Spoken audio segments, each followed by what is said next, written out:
Mesdames et messieurs, bonsoir. Bienvenue dans le 20h. Voici les titres de ce lundi 31 juillet. Le président Alassane Ouattara est de retour de la Sierra Leone où il s'est rendu hier pour une visite d'amitié et de travail. L'État sierra-léonais a distingué le président ivoirien.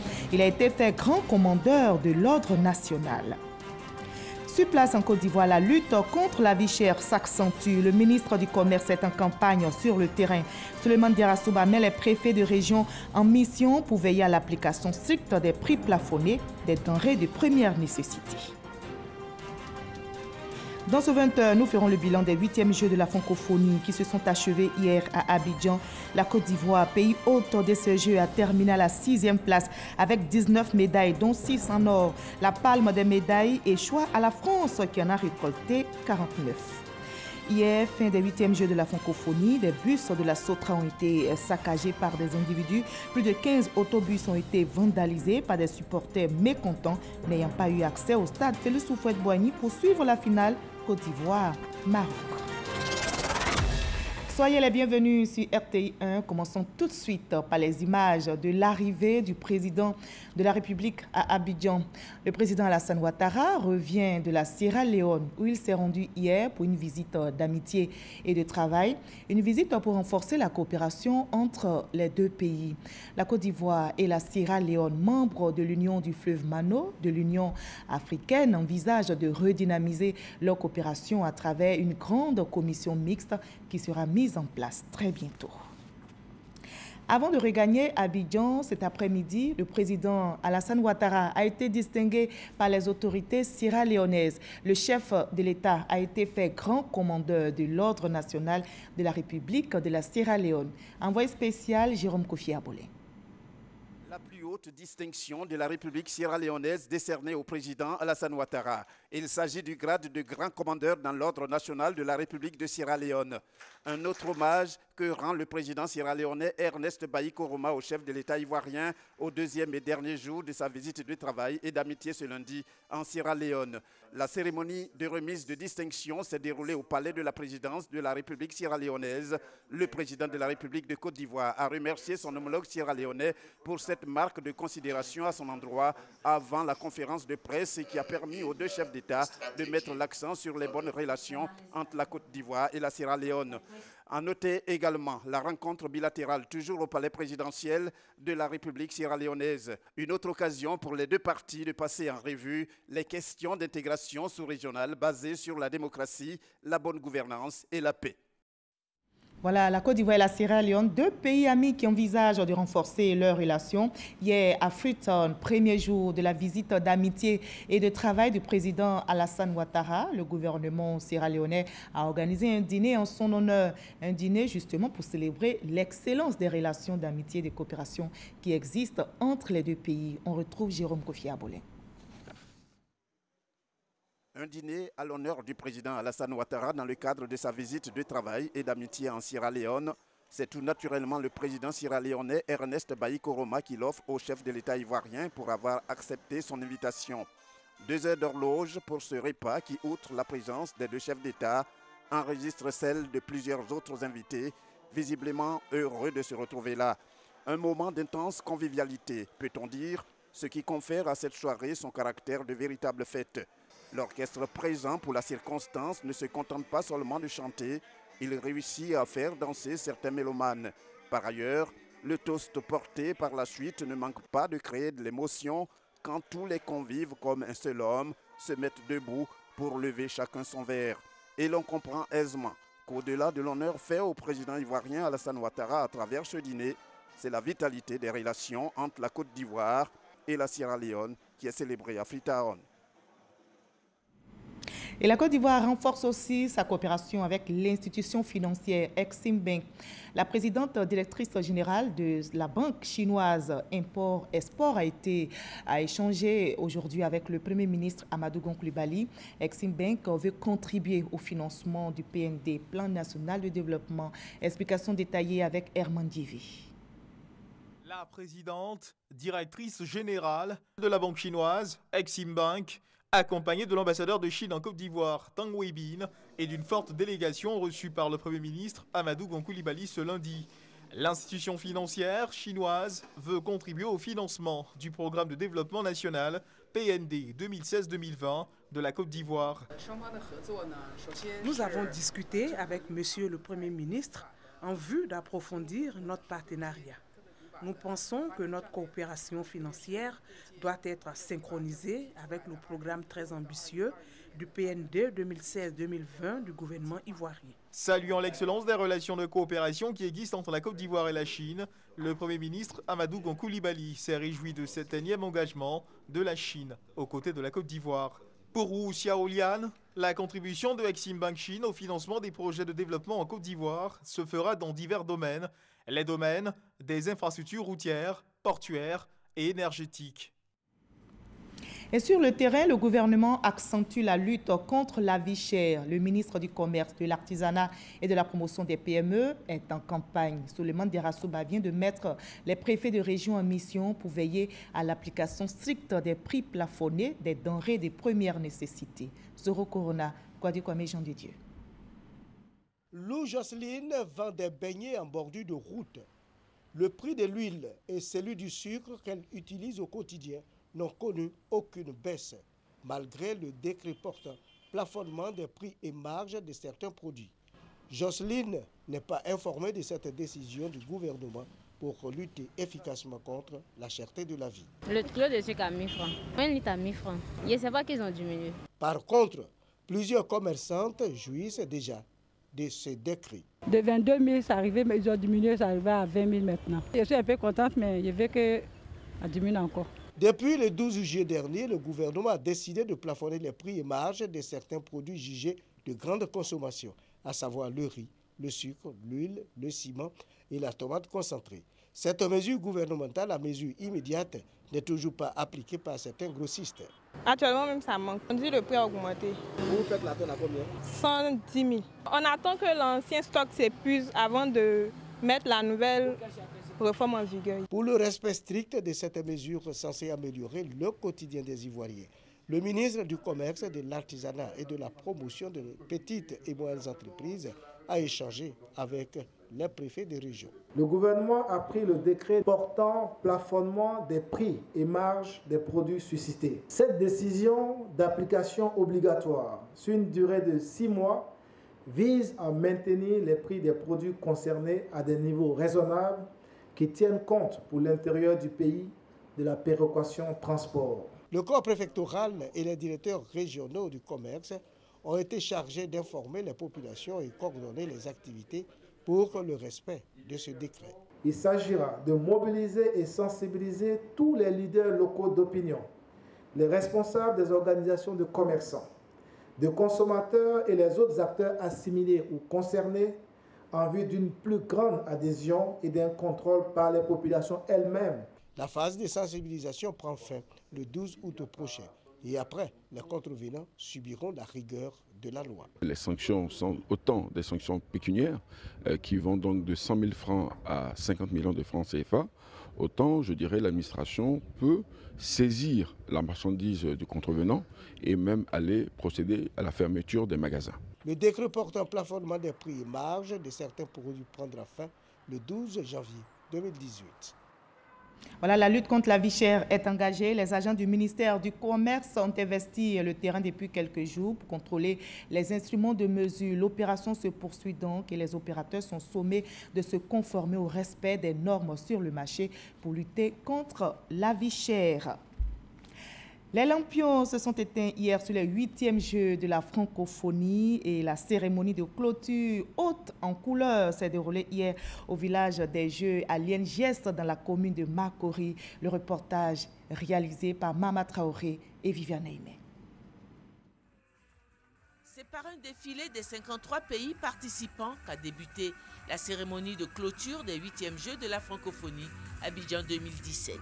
Des athlètes émus comme pour signifier le succès de ces Jeux en terre ivoirienne. Un succès que l'Organisation internationale de la francophonie n'avait pas de mots assez forts pour qualifier. La Côte d'Ivoire voulait offrir à la jeunesse francophone des Jeux de référence qui soient à la fois festifs et populaires. Elle a réussi pleinement son pari. Les Jeux d'Abidjan, sans hésitation, sans le moindre doute, ont battu tous les records de qualificatifs. Par le nombre de délégations, par le nombre de jeunes participants, par le nombre de journalistes accrédités, par la qualité de son organisation, de ses infrastructures, de son splendide et majestueux village Akouaba, au cœur de la ville d'Abidjan, et par-delà tout, par de la qualité de son accueil si naturel, si doux, si fraternel, si chaleureux et si humain. Ce que la Côte d'Ivoire nous a offert a dépassé de loin toutes nos espérances. Cheville ouvrière de ces Jeux mémorables, le ministre Robert Begré-Mambé a fait une entrée dans la pure tradition à Tchan. Il n'a pas manqué d'adresser une mention spéciale au président de la République Alassane Ouattara, grand artisan du succès de ces 8e Jeux de la francophonie en terre ivoirienne. Au nom du comité d'organisation, j'exprime ma respectueuse gratitude à son Excellence, Monsieur le Président Alassane Ouattara, président de la République, qui a consenti d'énormes sacrifices financiers pour exprimer toute son affection à la jeunesse ivoirienne et à la jeunesse francophone. La vraie force et l'identité réelle de la francophonie, c'est qu'elle est la synthèse de la société occidentale qui baigne dans un cartésianisme rectifié, de la société africaine marquée par un humanisme assumé qu'il faut sauvegarder après l'avoir refondé, et enfin d'une société asiatique marquée par un regard apaisé sur les liens entre l'homme et la nature.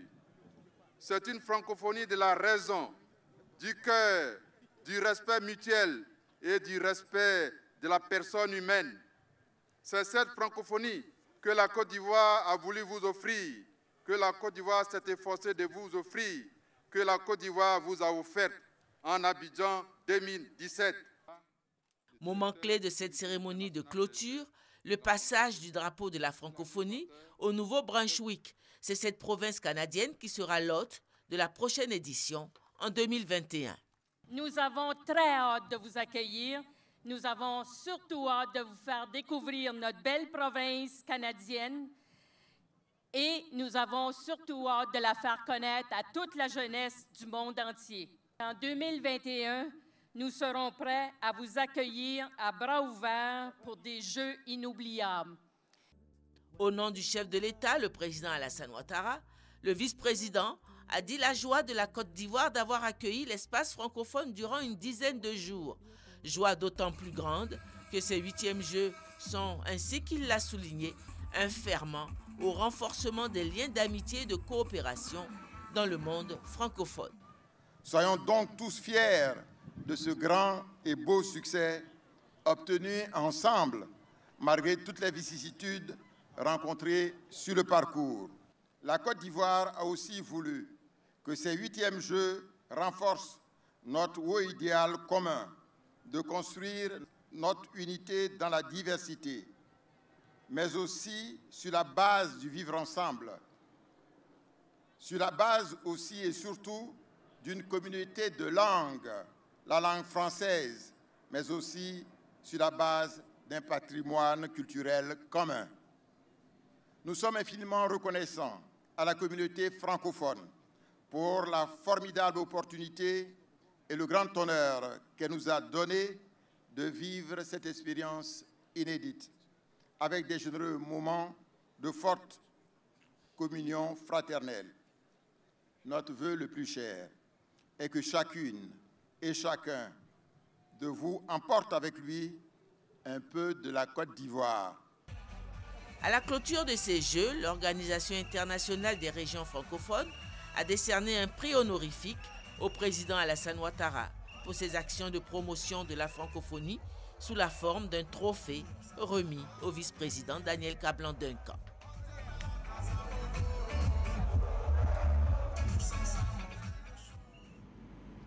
Et qu'en est-il du bilan des compétitions à l'occasion de ces Jeux de la francophonie? Retenez que la Côte d'Ivoire, pays hôte de ces Jeux, a terminé à la 6e place avec 19 médailles, dont 6 en or. Les Ivoiriens font mieux qu'à Nice. Toutefois, la palme des médailles échoue à la France, qui en a récolté 49 dont 22 en or. Salif Koïta. Abidjan 2017 restera à jamais dans l'histoire des Jeux de la francophonie. Une fête parfaitement réussie et une belle moisson pour le sport ivoirien. Une belle fête qui a commencé par un véritable feu d'artifice avec une très belle cérémonie d'ouverture. De grands moments d'émotion aussi pour le sport ivoirien. Les 2 relais 4x100 mètres hommes et dames ont fait vibrer le stade Félix Houphouët-Boigny et apporté les premières médailles d'or au sport ivoirien dans les Jeux. Les dames, portées par une Marie-Josée Talou de feu, ont écrasé la concurrence. Les hommes avec Cissé Gueux et Uakofi Wilfried ont aussi fait le trou sur le tour de piste. Sur le tatami, l'or attendu avec Zouleya Daboné n'est pas venu. Elle s'est contentée de l'argent. Les éléphantos, malgré un beau parcours dans le tournoi de foot, ont coincé en finale au tir au but face au Maroc. Mais dans l'ensemble, le sport ivoirien, avec 16 médailles sur les 19 remportées par la Côte d'Ivoire, a fait oublier les 3 breloques de Nice en 2013. L'athlétisme seul a obtenu 8 médailles, dont 4 en or et 4 en argent. Avec 19 médailles, 6 en or, 8 en argent et 5 de bronze, la Côte d'Ivoire est classée 6e sur les 53 pays qui ont participé au 8e jeu de la francophonie. 3658 jeunes, répartis au sein de 53 délégations, ont fait le déplacement des bords de la lagune Brié. Pendant plus d'une semaine, ils ont fait montre de leur talent dans 21 disciplines, dont 9 sportives, 10 culturelles et 2 ayant trait à des activités de développement. Au total, 350 médailles, dont 108 en or, ont été distribuées. 900 journalistes ont été accrédités et 500 millions de téléspectateurs ont suivi le 8e jeu de la francophonie grâce à la RTI, qui était RTDH, radio, télédiffuseur, hôte. Reportage réalisé pour vous par Seydou Koulibaly et Salif Ouattara. Hier, fin des 8e Jeux de la francophonie, des bus de la Sotra ont été saccagés par des individus. Plus de 15 autobus ont été vandalisés par des supporters mécontents n'ayant pas eu accès au stade Félix Houphouët-Boigny pour suivre la finale Côte d'Ivoire-Maroc. Frédéric Oulaï, Issa Tchounayo. Des actes de vandalisme en cette dernière journée des 8e Jeux de la francophonie. Des individus s'attaquent aux autobus de la société de transport abidjanais, Sotra. Bilan, 15 autobus endommagés et 5 blessés. Témoignage. Il y a eu un attroupement d'individus, bon, je ne sais pas d'où ils sont sortis. Et dès que j'ai voulu marquer l'arrêt net, j'ai commencé à recevoir des pierres sur la pare-brise avant. Donc j'ai voulu bien me ranger. Et un autre encore qui est sorti, bon, je ne sais pas où il est sorti, mais en tout cas, il est venu encore une autre pierre pour taper une deuxième fois la pare-brise avant. Donc je me suis garé au niveau des militaires là pour assurer la sécurité de ceux qui étaient à l'intérieur du véhicule. Au moment où je voulais bien me ranger, il y a un autre qui est sorti encore de l'autre côté qui a tapé la portière avant. Donc dans mon véhicule, il y a eu 3 blessés. Pour moi, j'ai reçu des brises dans les yeux. J'ai reçu une grosse pierre, la pierre qui a frappé la portière avant m'a pris sur le côté ici. À l'origine, la colère des supporters pour n'avoir pu accéder au stade Félix Houphouët-Boigny lors du match Côte d'Ivoire-Maroc. Le stade étant rempli, pour le premier responsable de la Sotra, le préjudice est considérable. Nous pouvons estimer le dommage aujourd'hui en attendant la confirmation par une expertise. C'est un montant qui irait de 80 à 100 millions de francs CFA. 4 individus ont été interpellés. Face à cet acte de vandalisme, le directeur général exhorte la population au civisme.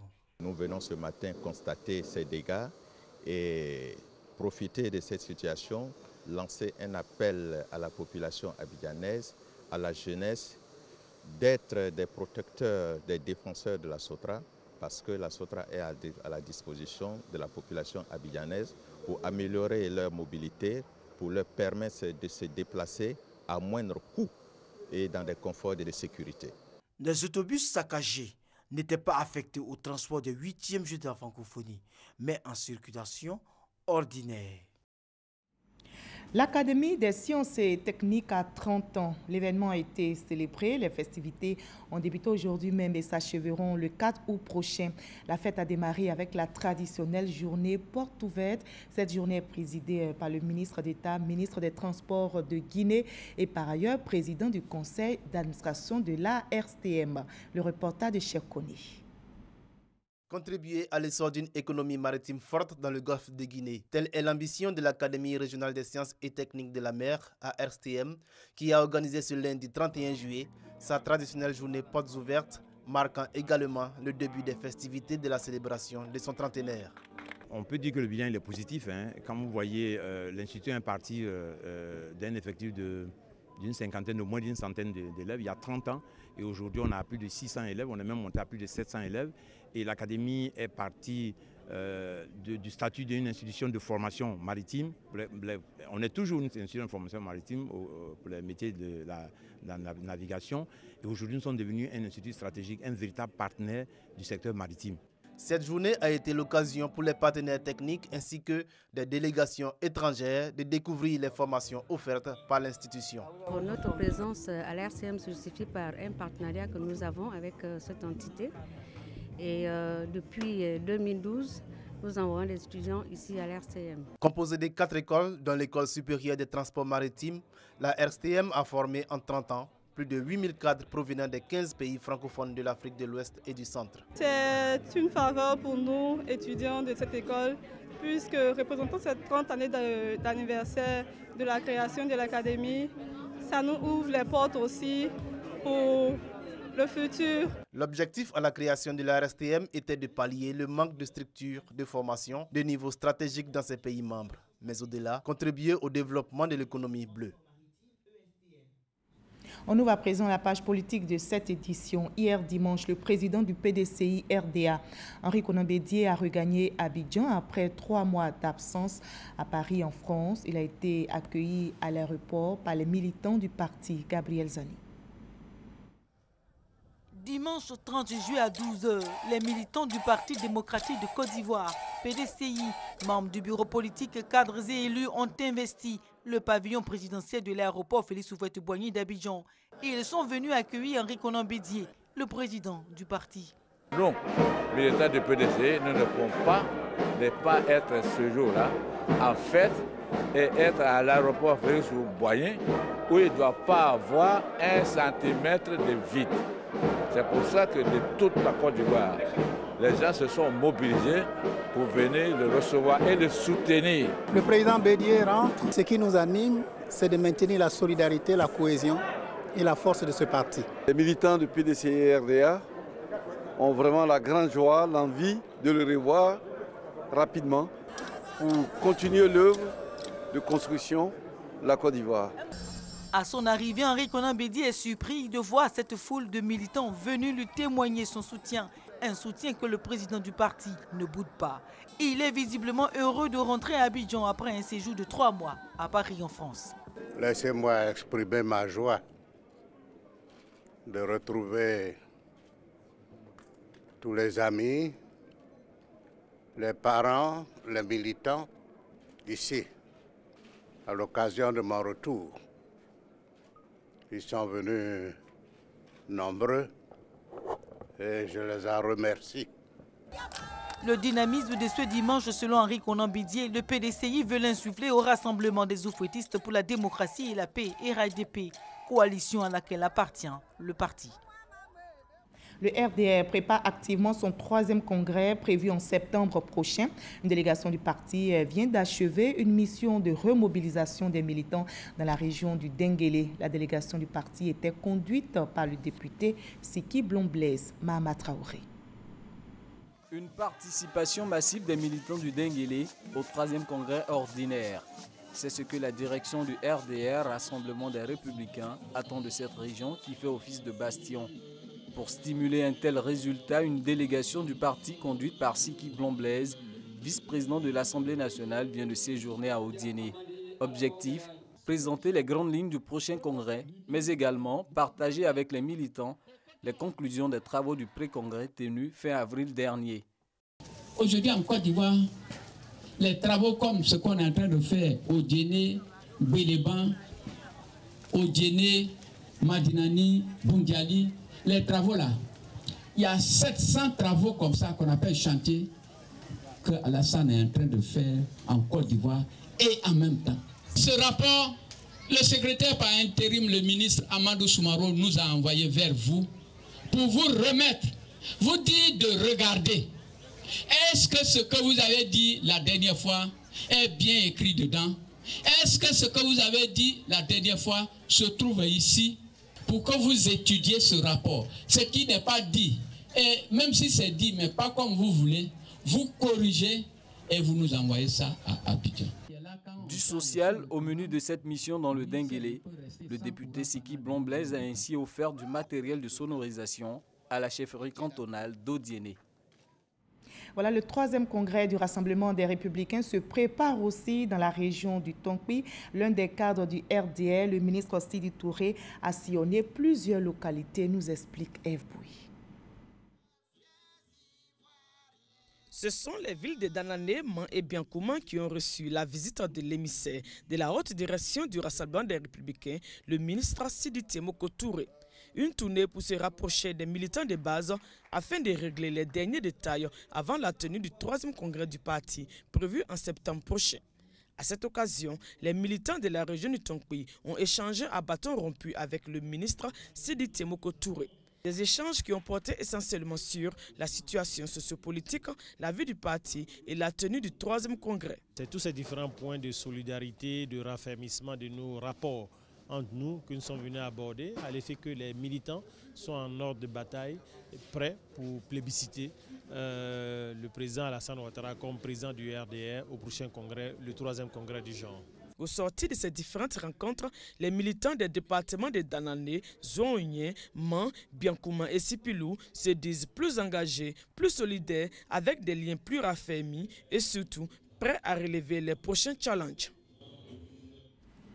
Nous sommes le 31 juillet aujourd'hui, c'est la journée de la femme africaine et les femmes de plusieurs pays d'Afrique se sont donné rendez-vous à Abidjan pour faire le bilan des acquis de leur combat pour l'égalité et l'émancipation de la femme africaine. La cérémonie de clôture des festivités a eu lieu aujourd'hui en présence de la ministre Mariatou Kone. On fait le point avec Fidèle Igné et un autre reporter. Parées de perles et vêtues de tenues traditionnelles, les femmes de divers pays africains sont à Abidjan pour magnifier la femme africaine. Pour cette célébration, l'accent est mis sur les acquis dans la lutte pour l'égalité, l'émancipation et l'autonomisation de la femme. Aujourd'hui, on magnifie les neurones de la femme africaine. Ce qu'elle est capable de faire parce que nous avons décidé de nous inscrire au cœur du développement. La femme africaine, c'est aussi la femme des champs qui travaille chaque jour pour subvenir aux besoins de sa famille. C'est la femme cadre de haut niveau qui veut participer au développement, qui veut prendre des décisions. C'est la jeune fille qui cherche du travail, qui a besoin d'être encadrée. À cette occasion, la Malienne, Awa Keïta, l'une des pionnières de la Journée internationale de la femme africaine, a été honorée par ses pairs, un acte apprécié par les femmes maliennes. Cela représente un grand événement pour nous. Surtout le thème est dédié à notre tante, à notre maman, à notre grand-père, Madame Awa Keïta. Président cette cérémonie, le ministre Kone Mariatou entend tout faire pour la vulgarisation de la célébration de cette journée. Aujourd'hui, nous comprenons que la femme africaine, la femme ivoirienne surtout, au regard de cette journée de la femme africaine, a fait beaucoup de progrès. Le gouvernement ivoirien a manifesté sa volonté et le gouvernement ivoirien va continuer à accompagner les femmes de Côte d'Ivoire pour qu'elles soient se faire de lance, cette deuxième aile dont a besoin chaque pays pour son développement. Les organisations de femmes africaines présentes à cette cérémonie ont demandé à la première dame, Dominique Ouattara, marraine de cette journée, la construction d'une banque et une maison pour les femmes à Abidjan. La Journée internationale de la femme africaine a été promulguée le 31 juillet 1962 par l'ONU et l'OUA, devenue UA, Union africaine.